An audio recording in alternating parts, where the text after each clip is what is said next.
September 27th, 1996, the interview with Leah Derera. You were mentioning about the marches with the soldiers forcing you along. Yeah. The soldiers were Romanian soldiers. When they catch us, this was Romanian officer with Romanian soldiers. When we were guarded in the train, were Romanian soldiers and Romanian officers. When we went to Dornești, everything was Romanian. The gendarmes were Romanian. This was already Bukovina. Then from Bukovina, we went from town to town, and all the time was changing the Romanian guard. They weren't German. I met the German only when I went to Poland, to Galicia. Mm-hmm. So, because it's important to say, Bessarabia, being between the river Prut, P-R-U-T, and river Nistru, this was on the border with Russia. This belongs to Romania from 1919 until 1940. In the First World War, the peace treaty gave Romania Bessarabia, what was Russian. And then, when the Russian came in 40, part of Bessarabia went to Moldavia, the Republic of Moldavia, and part went to the Republic of Ukraine. And now, when the Romanians came in, they were the hot army, fitted and educated against the Jew and against the communist. And what is Jew is communist. Mm-hmm. So they came hot and they killed everybody and they put down the towns. My town was a big field with any houses. One big house, the doctor dentist house, what was from brick, this one was staying. So my town, what was on the hill, and you don't see until the Prut, the river, nothing, you can stay there and see a big field until the Prut. No houses there anymore, no people. So I went only with Romanian soldiers. You mentioned there was one who was beating you and telling you to run ahead. Yeah. Then we came to other, and we stopped, and like I told you, was big holes where the rainwater collected on the highway. And I sit down, wasn't raining then, and I sit down and I fall asleep. So he gave the command, go. And all the people start to say, make a line, and to start to go. I was sleeping. Then he took a very big stick and gave me over my back, and I get up.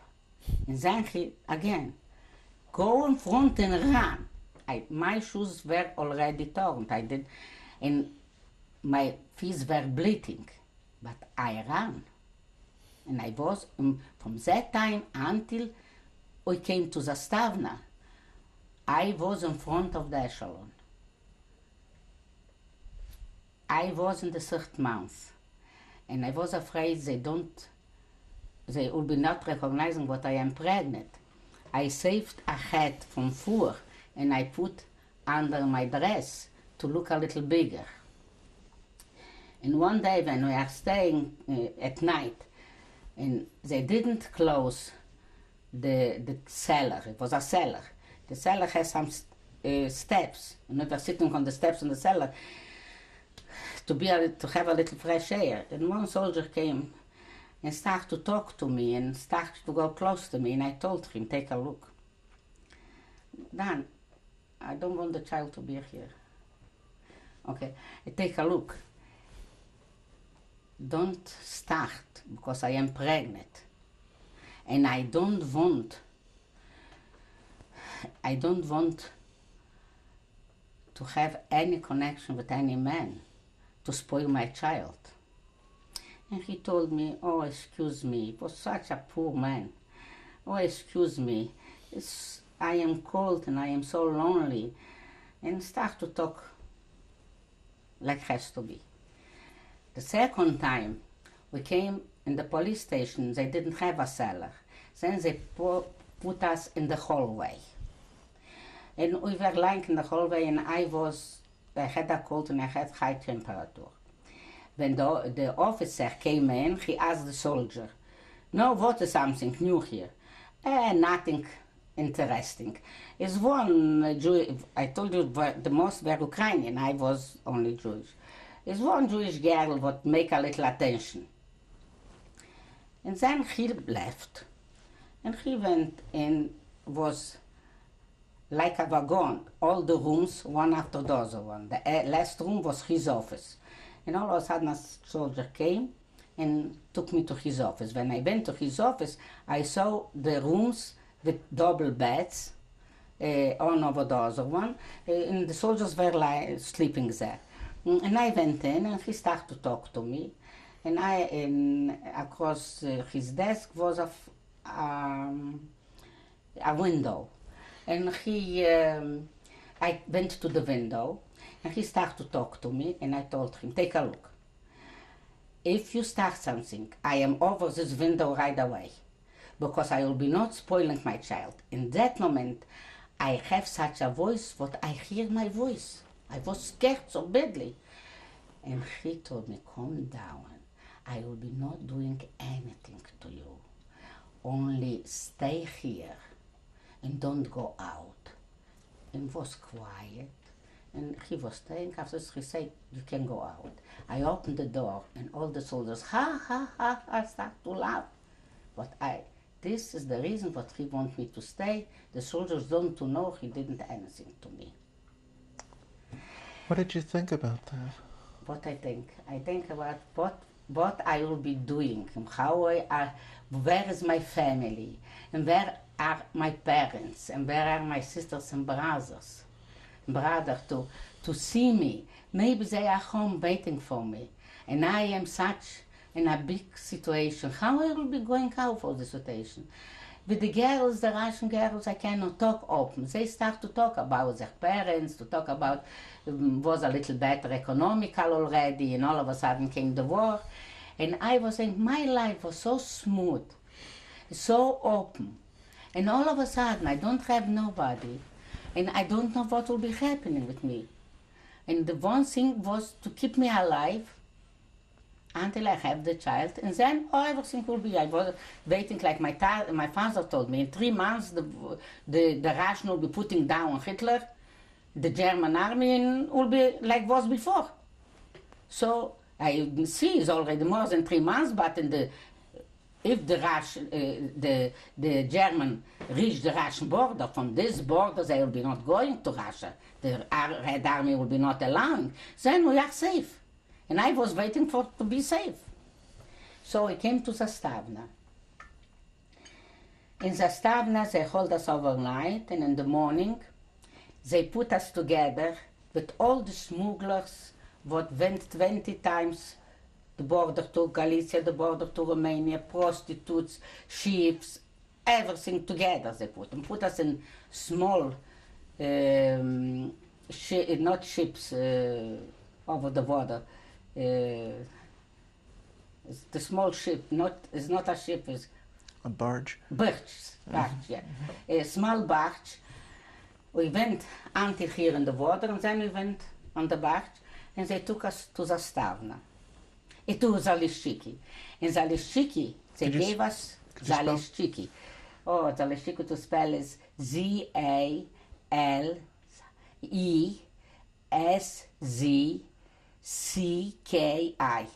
It's very hard to, if I spell okay. And there, the Romanian soldiers gave us to the German soldiers. When we came in to Zaleszki in the, in the border with the Dniester, was very little houses. From one, and we were guarded by the soldiers, by the Romanian soldiers, until we came to the camp. And I was, like I told you, pregnant, and a woman came out with her little child on her lap, and with such, in the 9 months already, a big belly. And she told the soldiers, "I'll give you what you want. Give me this lady. she's pregnant and I will take care of her. And they told, no, we cannot do this. They will be killing us. This is wartime. So she said, can I give her something to eat? Yes. And when she gave me to eat, I cannot eat. Because my mandibles didn't work already. I cannot chew. Because in these 3 weeks, going from town to town, from the beginning of July to the end of July, I was drinking only water. And from time to time, maybe I had a fruit, but I don't remember to have a fruit. So I cannot chew anymore.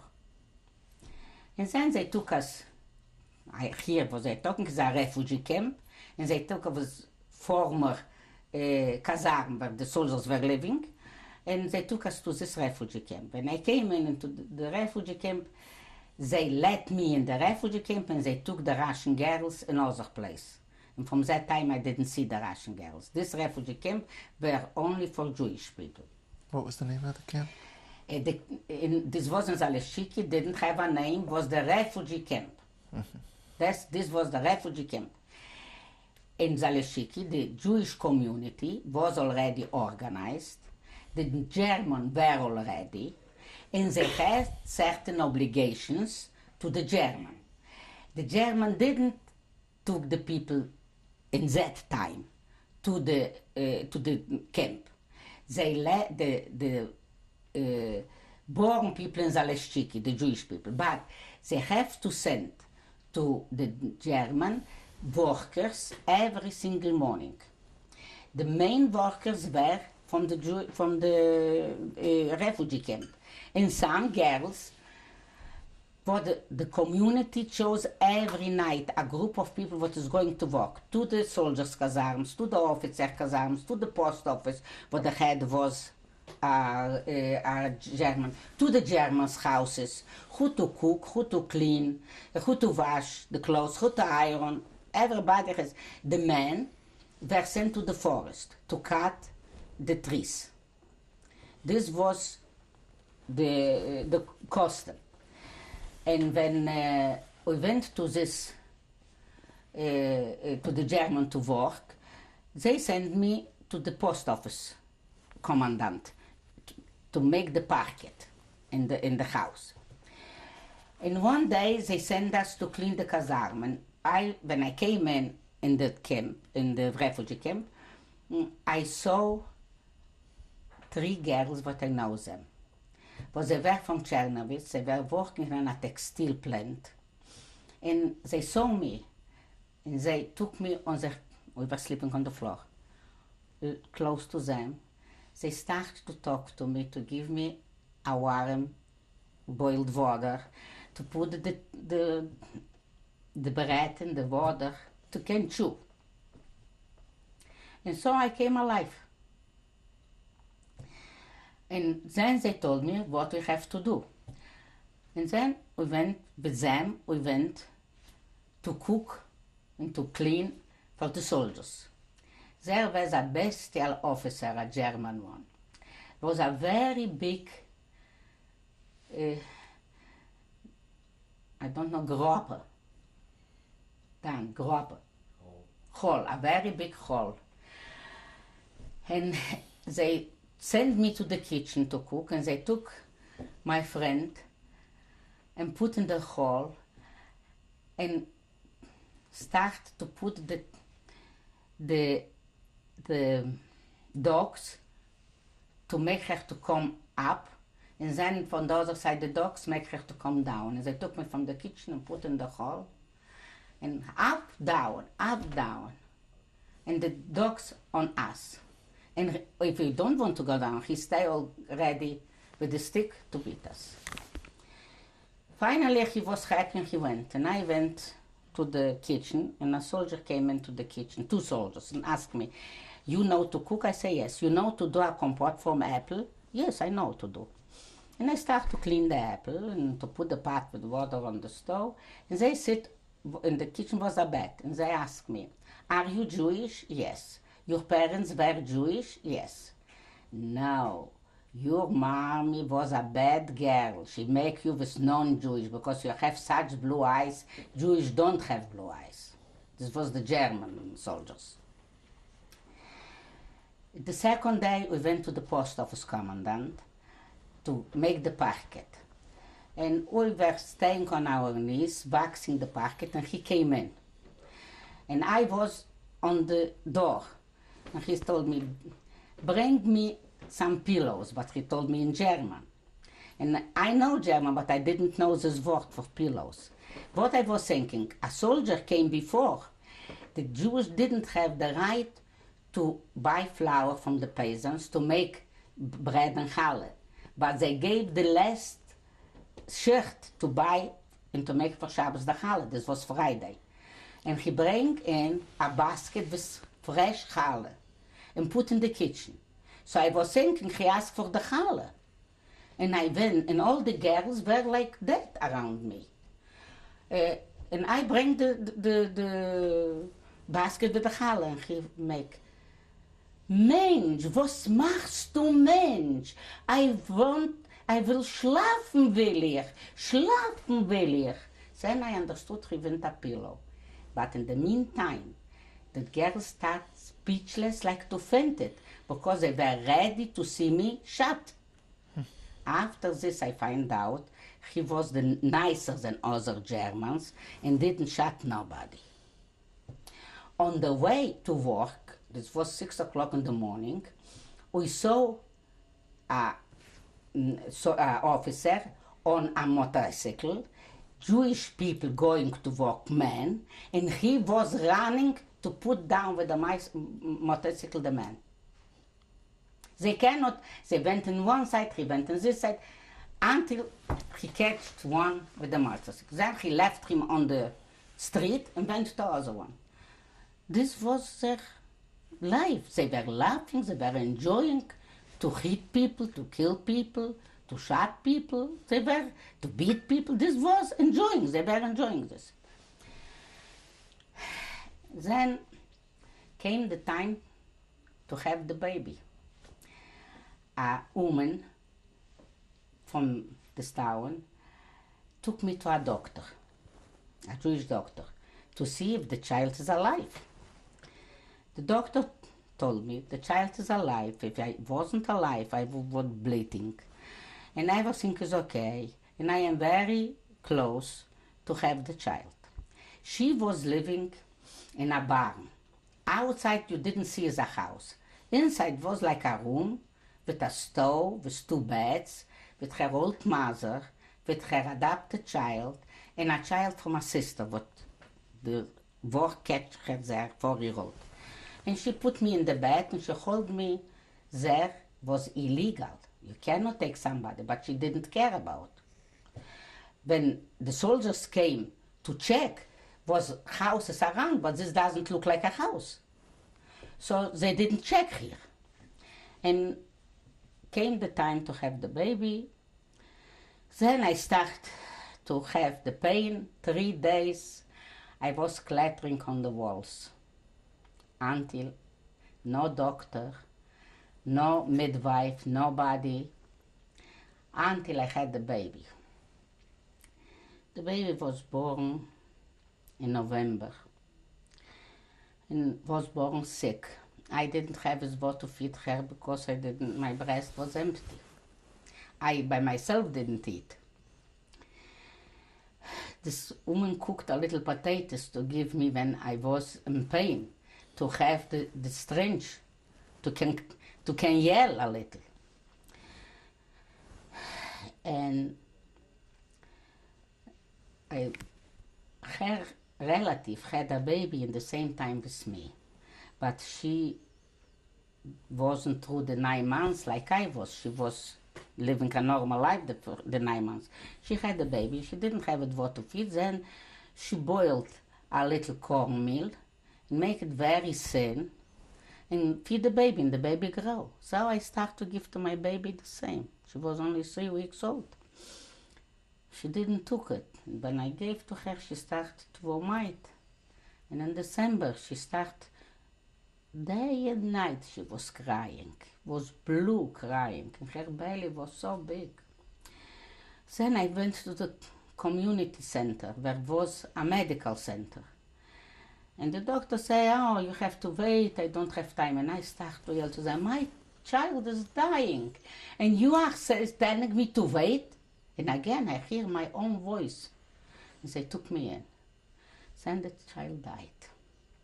They told me she died from an intestinal eruption because her intestines were so thin, she cannot take this food, and from starving, but I didn't feed her. She was born illegal, and she died illegal. I didn't go to the mayor, I didn't go to put her in the register, only the Jewish community knows about. They sent the man from the cemetery. He came with a little chest, put the child in the chest, and put her under his coat. In the lunch, like this, I remember, and went out and put her in a grave, and I never know where the grave is. But like the Jewish tradition, after a week, I name her with some people what was there, and not far away was living the Shoichet. He came and gave her a name, Chaya. This was across the street was living a tailor. Then they start to take already the Jewish people in December to the camp.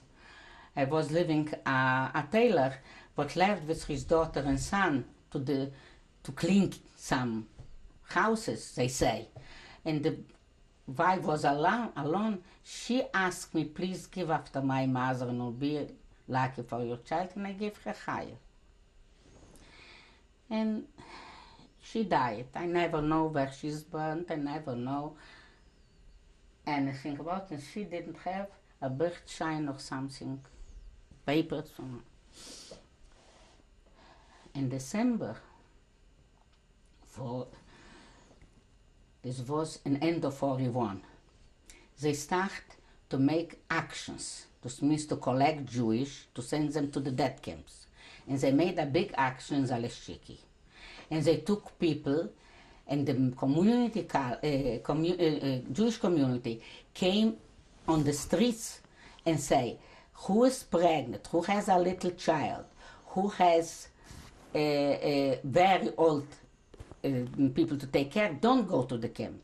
But everybody else has to go to the camp, to take brooms, to take dusting pads, to take everything to clean where the horses were living, because the horses left. They have to clean this. All night long, the people baked and cooked to give food to the people. Mother, father, daughters, brothers, sisters went to this camp. This was Treblinka. They took the people to Treblinka. No, the second time my child saved me, one time from rape and this time from going to the camp, because she was 3 weeks old and they didn't took me. And I went, after the child died, I went to work for the German, from the community, Jewish community, and I was in this camp, in this refugee camp, and from time to time, we have some food from the Jewish community, and we have some food, but we went to clean Jewish houses, like I went to Ireland and to this doctor what saw me, and then but we didn't have his word to make a little fire in the stove, and was cold already. I forgot to tell you, they took even my coat, this Romanian officer, but my husband gave me his jacket, and this is the one thing what I had. And I put my jacket on and went from Jewish door to ask for a little wood to can make a little fire. And came with a little wood, and we make fire, and we boil a little water, and we put a little cornmeal, and we have what to eat. Then came the spring from 1942, they start to put together a camp to help for the harvest. What was? Poland was, Galicia was Russian. They did kolchoz and sovchoz. This means farms what were together, the peasants, and farms what belonged to the government. The German didn't put down the government farms. They keep the government farms to can have the harvest for them. Then they put together a camp to go to help the harvest, and this was already in July, and we went to Svidova, Zsvoda. And we went to Svidova, there was already barracks, and we were living in around were peasants. The tractors were cutting the harvest, and they made like a big triangle, they go round, and they make a big triangle, and this triangle we have to cut by hand. And we were living in these barracks where the rats were running. And one night a rat was in my hair, and I have to get up and start to yell. But what was in this camp was much more, very little German, and was more Polish people taking care of us. And the agronome was Polish. We were speaking Yiddish. He knows Yiddish. But between us sometimes we were speaking Romanian. Then he came and told us what language you are speaking. And we told them we are speaking Romanian. We were 5 girls from the refugee camp from Romania. And he said, "What are you doing here? The blood and the dirt will be together here. You don't belong here. You aren't Polish. You are Romanian." We were thinking about this because 2 girls had Zlota and Rivka had their husbands cutting the forest, and they make connections with somebody to take us over the Nestor. So every night, instead to go back to the barracks when the sun come down, we were watching if we can run away, if somebody watch us, if somebody looked after us. And we see nobody looked after us. And in one night, we decided, no, it's time to go. Everybody went back to the barracks. We didn't went, and we went to the train station. The trains, like in Romania, so in Poland, have big channels, because when it's coming the snow, the snow falls in these channels, and they put some tents to can hold up the snow. And we went in these channels, but very dry, and we ran all night long until to come to a city. What I know, this lady what saved me, what hold me there, she went to her sister in Chorkov, and she put us in a place where they hold the wood for the stove. I can talk? Why don't we pick this up on the next tape? Mm-hmm.